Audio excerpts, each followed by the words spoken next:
Welcome to Projection Reflection. I'm your host, Coordinato, and welcome to another Dragon Ball Z movie review. Today I have a special guest star with me, my good friend Hunter Fisher. That's right. And today we watched Fusion Reborn, which was originally released in Japan back in 1995 and released in America in 2006.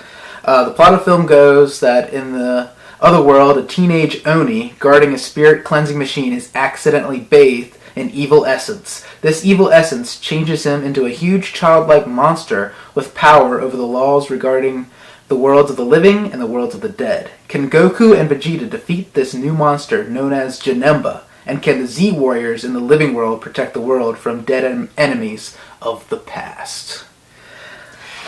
Really exciting premise for this film, I must say, though. Really, very good premise. I love the story. Like, in general, I think the story is very well planned out. I loved Janemba. Like, I thought yes. The whole creation of how he was created, yes. I thought it was very well thought of. Because I even liked the design of the character. I mean, yes, especially his second form. I mean, I would have to say his second form is more interesting than the first, mainly because it seems like it's Majin Buu, only giant, and it has like these 6 giant nipples that shoot power balls out of it, pretty much, right? But he does do this really cool move when he's fighting Goku, and he's like these wormholes that appear, and he's doing his fists through the wormholes, and it's like hitting Goku at like every angle. Yeah, so like Janemba, his first form, is very big. It can withstand a whole lot of damage, and it can Janemba can also do these interdimensional punches where he could just do this, extend his arm out to the side, and all of a sudden you're getting whacked in the face by it somehow, some way, by a portal that just opens up and it comes out the other end. It's really cool. But yeah, as you said, I will say, great story premise. The story opens up, Goku and what's his name? Pikkon. Goku and Pikkon are about to fight. They're participating in this tournament where all of the Kais are present and waiting to see what happens in this tournament. Yeah, and they bring the fighters that they have trained. Like, of course, King Kai has Goku, and one of the, I believe the South Kai has Pikkon, if I'm sure. And while that is happening, over somewhere else in the spirit world, I guess in the Dragon Ball Z version of the Pearly Gates, they're going through these gates. The souls are being sorted into tiny clouds. Yeah, little tiny clouds being sorted into heaven and hell. Well, the spirits being sentenced to hell, or below, as it is called, they are sent into a spirit cleanser, which then filters out all of their evil essence and puts it into these vats, which are then stored or shipped off to God knows where. Well, as you heard him read, there is an Oni who is guarding, or I guess overseeing, the operation of this spirit cleanser, and he's listening to his music really loud. So obviously you know something is going to go wrong. At which the vats that store the evil essence, of course, get overfilled because he's not paying attention to it whatsoever. Doesn't hear the alarm at all. And is absolutely bathed in this evil essence, which creates Janemba. Yes, and then just the whole concept he's powered by other people's evil energy. Yes. So he's by far one of the most powerful evil beings at that point in the Dragon Ball Z films. Yes. I think. Because it isn't just his own evil that he is fueled by, it is a collective evil. So just the thought of that alone makes him a very intimidating villain. And then, as a result of that, Janemba's power begins to rupture the interdimensional barrier, causing it to fail, and the living and the dead are now living on the same plane of existence. It was really cool getting to see like a lot of the villains from the past. Yes. Like Frieza and like I think you could see Cell and Raccoon and Captain Ginny. You could see them in the background. One of the cool things, another villain, which is hilarious, Midget Hitler.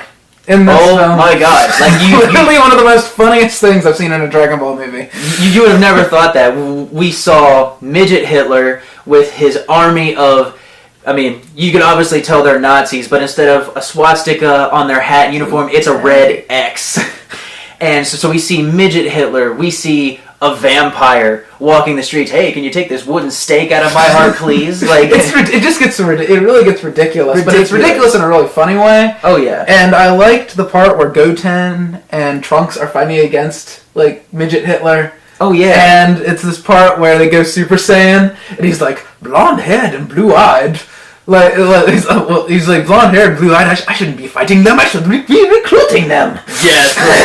I would have to say the fight with Goten and Trunks on the earthly plane is more of a comical. Yeah, it's a very. I would say it's meant for comedic relief because. Because what's going on in the other world is more of a serious it's very situation, serious. Especially when Janemba turns into his other form. Oh yes, because he's way more of a serious like Fat Janemba's more of like a funny character, a cute character. Oh whereas the other Janemba is more of demonic, like it has a more demonic look to him, and even has this badass sword slicing up Goku with, and it does like these invisible slices that freaking messed up Goku's arm at one point, like gush blood from his arm. It can practically cut through anything. But the one thing I gotta say that I really liked was I liked the fight between Fat Janemba and Goku Super Saiyan 3. That was definitely awesome. That was when the fight really picked up. The fight started to really pick up during that scene and when, of course, Janemba transformed. Yes, because when you're watching a fight like that and you're watching Goku in just his regular human form, you're just waiting for him to unleash the power after he's basically sized up his enemy. So he felt... right off the bat, he goes Super Saiyan 3 right off the bat. Because he feels that that's the perfect amount of power in order to lay Janemba to rest. It's always a badass transformation to see. Oh yeah. Of course, speaking of transformations, we got to see, of course, the fusion between. Well, back in the original series, we got to see Vegito in Dragon Ball Z, but this time we get to see Gogeta. And I believe the difference between Vegito and Gogeta is that Vegito is when Vegeta, I believe, is in more control of that fusion. And then with Gogeta, Goku's in more control of that. That's what I believe the difference is between Gogeta and Vegeta, like personality-wise. Yeah.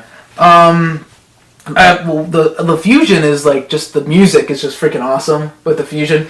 In the takedown, because what he does is he uses that like sparkly ball, he like forms the sparkly ball and then cleans out basically that sparkly like blast cleans out the evil essence within. Janemba and makes him that little Oni teenager again. Yes, like it cleanses the Oni of the evil and reverts everything back to the way it was, and the dimensional barrier is then repaired. Everyone who is dead, who are walking the earth now, are disappearing and going back to where they should be going. And I would have to say, I guess just to sum things up, the first part of the fight starts off a little bit slow with Janemba, but once he turns into his second form, after he witnesses Super Saiyan 3 Goku, that's when Janemba pulls out his most powerful form yet, and then continues to lay the smackdown on Goku when he thought he was ahead, which leads to our fusions, Gogeta, and then also on the earthly plane, Goten and Trunks sense that their fathers have fused, and then they're like, really cool. Hey, let's fuse too. So they fuse and then continue fighting little midget Hitler's army, which you just know that they're not going to be any match for Gotenks at all. So that was just a lot of fun, and then the second part of the fight, absolutely great takedown. Yeah, we got to get into our dislikes about this film. I believe there was a good origin story for the villain, but what was the thing that you were saying about Janemba? Like, there was a good origin story, but Good origin story, but I would have to say Janemba itself. Well, this is more of like a personal bias than anything. I thought he was annoying. I thought the fight was very slow.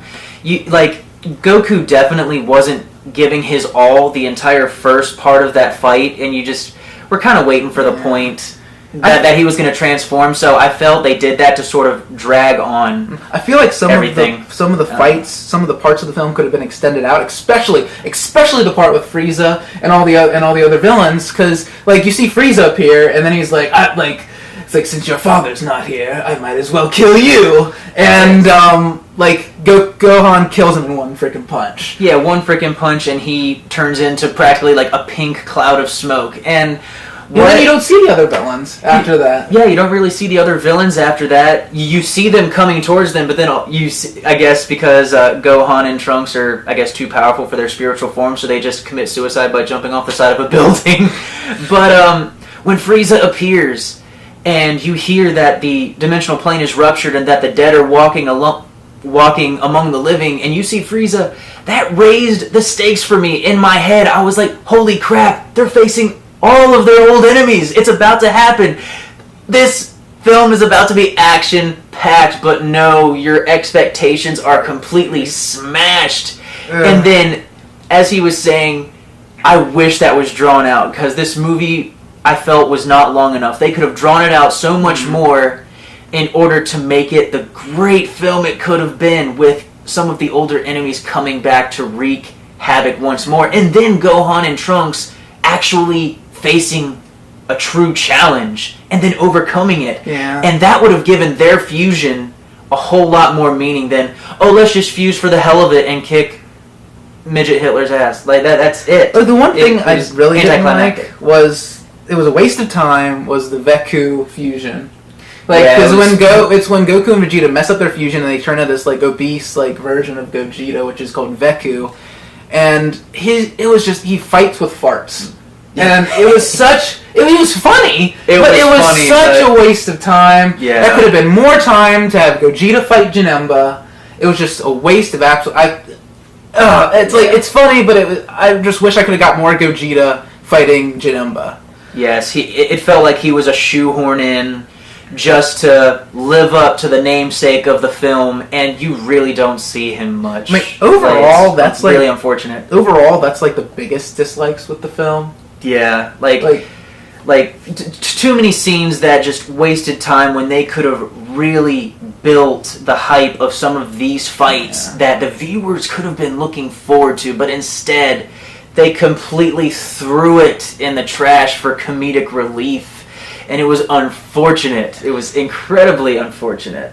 Me and Hunter came up with a score for this film, and it is about a 3.5 out of 5. 3.5 out of 5. Yes. For this film.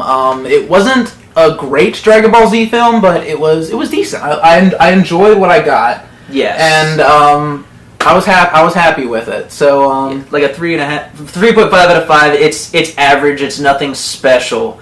There are better Dragon Ball. There are way better Dragon Ball Z films. There. If you want to go see a better one, watch the recent one that I reviewed called Wrath of the Dragon. That one's fantastic. Or watch Tree of Might, which is one of the earlier Dragon Ball Z films, which I also reviewed. So yeah, check out Dragon Ball Z Fusion Reborn. If you're a Dragon Ball Z fan, I guarantee you'll enjoy it. If you're not a Dragon Ball Z fan, it might not be for you. So yeah, check it out, and see you later, guys. Alrighty.